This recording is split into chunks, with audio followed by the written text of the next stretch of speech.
Pemirsa, Komisi 3 DPR hari Rabu kemarin secara aklamasi menyetujui pencalonan Komjen Pol Budi Gunawan sebagai calon tunggal Kapolri. Keputusan ini dikeluarkan usai melakukan tes uji kelayakan dan kepatutan kepada Komjen Pol Budi Gunawan. Kini bola ada di tangan Presiden Joko Widodo untuk mengambil keputusan setelah paripurna DPR hari ini yang akan menetapkan Komjen Pol Budi Gunawan menjadi Kapolri.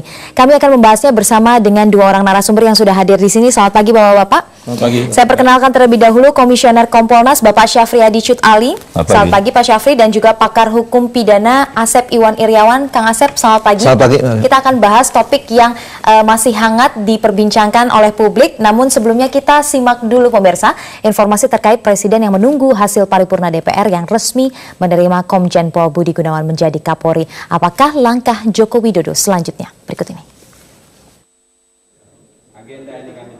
Tanpa melalui mekanisme voting, 9 fraksi di Komisi 3 DPR RI secara aklamasi menyetujui Komjen Pol Budi Gunawan diangkat menjadi Kapolri pengganti Jenderal Paul Sutarman. Satu fraksi, Partai Demokrat, menyatakan tidak setuju dan tidak pula hadir dalam rapat pleno Komisi 3 pada hari Rabu. Selanjutnya, hasil rapat pleno Komisi 3 ini dibawa ke sidang paripurna DPR pada hari Kamis. Disampaikan oleh juru bicara masing-masing fraksi menyetujui surat Presiden nomor tanggal 9 Januari 2015. Dalam hal ini adalah pengangkatan Saudara Komisaris Jenderal Polisi Budi Gunawan sebagai Kapolri, menggantikan Jenderal Polisi Dr. Andes Sutarman. Penunjukan Komjen Pol Budi Gunawan sebagai Kapolri atas usulan Komisi Kepolisian Nasional (Kompolnas). Presiden Joko Widodo akan mengambil keputusan menyikapi penetapan tersangka atas dugaan kepemilikan rekening gendut Komjen Pol Budi Gunawan setelah rapat paripurna DPR. Klarifikasi mengenai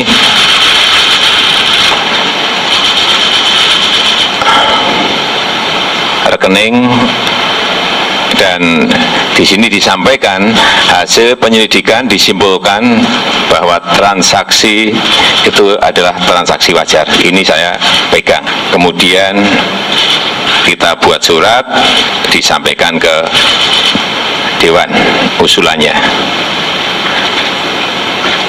Dalam proses ini kemudian ada penetapan tersangka oleh KPK. Kita menghormati KPK. Ada proses hukum di sini, tetapi ini juga ada proses politik yang ada di Dewan. Kita juga menghargai Dewan. Oleh sebab itu, sampai saat ini saya masih menunggu, mungkin nggak tahu paripurnanya di Dewan kapan. Nah, setelah selesai itu nanti baru akan kita putuskan. Dugaan kepemilikan rekening gendut Komjen Pol Budi Gunawan sudah pernah diselidiki dan menurut Polri tidak terbukti. Tim Liputan Metro TV. Ya pemirsa, langsung saja akan saya bahas bersama dengan dua orang narasumber. Saya ingin bertanya dulu ke Pak Syafri. Pak Syafri, memang Komisi 3 DPR sendiri sudah menyatakan bahwa Komjen Pol Budi Gunawan ini lolos uji kepatutan dan kelayakan begitu. Namun sebelumnya KPK menetapkan tersangka. Nah, ada sejumlah pro dan kontra mengenai status tersangka ini. Anda melihatnya bagaimana? Apakah Kompolnas sendiri tetap bersikukuh bahwa ini clean and clear, tidak ada masalah dan terus maju dengan apa yang sudah direkomendasikan, Pak Syafri? Iya, saya pikir begini, secara legalitas ya, Kompolnas berpegang kepada apa yang disampaikan oleh pihak Polri. Ya, jadi pada tahun 2010 itu sudah ada klarifikasi. Ya, kenapa? Karena memang semua calon Kapolri itu kita seleksi ya. Seleksinya dengan berbagai metode gitu ya, dengan berbagai cara. Nah, salah satunya itu bahwa memang kita mendengar ada rumor tentang rekening gendut pada tahun 2010. Tetapi karena ada legalitas yang menyatakan clear, ya, sehingga kami menganggap bahwa secara legal Pak Budi ini sudah clear gitu, dan bisa kami usulkan sebagai salah satu calon yang kita usulkan kepada Presiden. Pada saat itu dari pihak Kompolnas sendiri pernah menyatakan, ini saya ingin klarifikasi betul atau tidak, bahwa pernah menyatakan kepada Presiden Joko Widodo ada resikonya ketika memajukan nama Budi Gunawan? Karena ada sejumlah rumor soal rekening gendut itu? Bukan begitu. Jadi semua yang kita usulkan dari 9 nama yang akhirnya mengerucut menjadi 5 nama itu kita berikan catatan-catatan kelebihan dan kekurangan. Ya, pernah menjabat ini, pernah menjabat itu, gitu ya, pernah dirumorkan ini, itu, dan terusnya, itu kita berikan, gitu ya.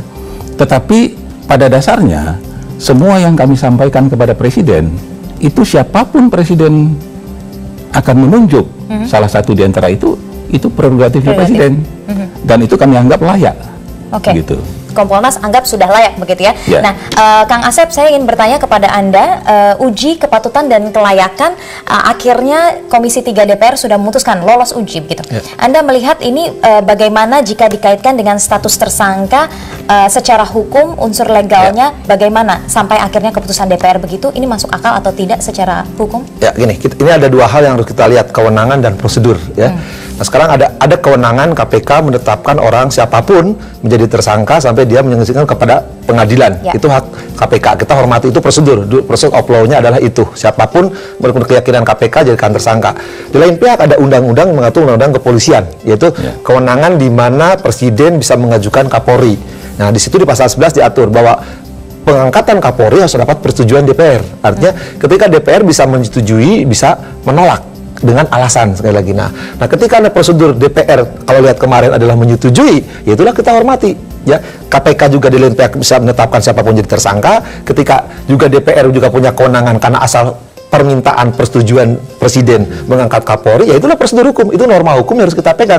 Nah, soal apakah masuk akal tidak, itu ada kewenangan pada DPR, seperti KPK menetapkan tersangka, kewenangan ada penyidik punya alasan tersendiri. Nah, saya nggak bisa masuki wilayah ketika itu proses politik, saya nggak ngerti, saya bukan orang politik, saya orang hukum, bicaranya norma. Jadi ada norma yang mengatur menetapkan tersangka, terus bisa ada menetapkan dua. Dan dua hal yang berbeda inilah yang dua undang-undang masih berlaku. Artinya apa? Nah, ketika dua undang-undang bisa berlaku, hanya bisa diuji dengan asas hukum. Ketiga asas hukum yang dikenal, lex specialis derogat legi generalis. Ini tidak ada saling menyampingkan, tidak ada yang spesialis dan tidak ada yang umum. Kedua, lex posteriori, undang-undang yang derogat legi priori. Jadi undang-undang yang terbaru jangan yang lama. Ini dua materi yang berbeda, satunya ranah kewenangan pidana, satu tentang kewenangan jabatan. Asas yang ketiga, lex superiori derogat legi impriori. Artinya undang-undang yang tinggi menjawab yang baru. Di sini nggak ada yang tinggi yang baru undang-undang. Jadi apa? Secara hukum legalitasnya ya sudah ada. Nah, cuma persoalannya ketika legalitas dua-duanya secara hukum dibenarkan. Nah, sekarang kewenangan ada pada masing-masing. KPK punya kewenangan untuk memproses lebih lanjut. Jokowi Presiden punya kewenangan lebih lanjut untuk memproses. Ketika Jokowi mengajukan minta persetujuan dan DPR menyetujui, logikanya ya ada kewenangan pada Jokowi untuk melantik Kapolri tersebut. Nah, tapi secara hukum tidak ada. Ada masalah, dua hukum itu harus mundur, harus di. Nah, sekarang harus dipilahin. Undang-undang kitanya ada yang berbeda semuanya. Nah, kalau di undang-undang sepengetahuan saya, tolong Pak, kalau sekarang Bapak ini posisi dulu ya. Di undang-undang kepolisian tidak ada persyaratan Kapolri, bahkan nggak disebutin.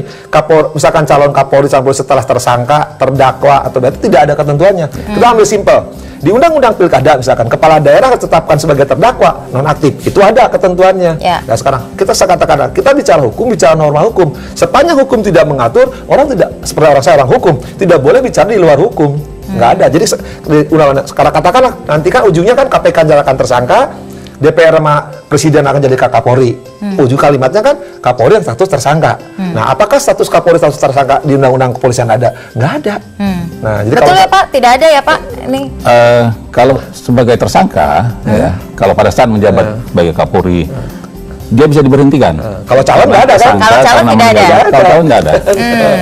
Kalau dia meninggal, kalau dia mengundurkan diri, habis masa pensiunnya tiba, ya, itu bisa diberhentikan. Oke, nah lalu kemudian juga ada muncul pertanyaan mengenai uji kepatutan dan kelayakan yang dilakukan oleh DPR. Kita lihat dari hasil Bareskrim juga Kompolnas menyatakan ini tidak ada masalah, bahwa ini adalah yang wajar. Kemudian KPK tiba-tiba menetapkan sebagai tersangka, bahkan informasinya adalah belum ada pemeriksaan begitu.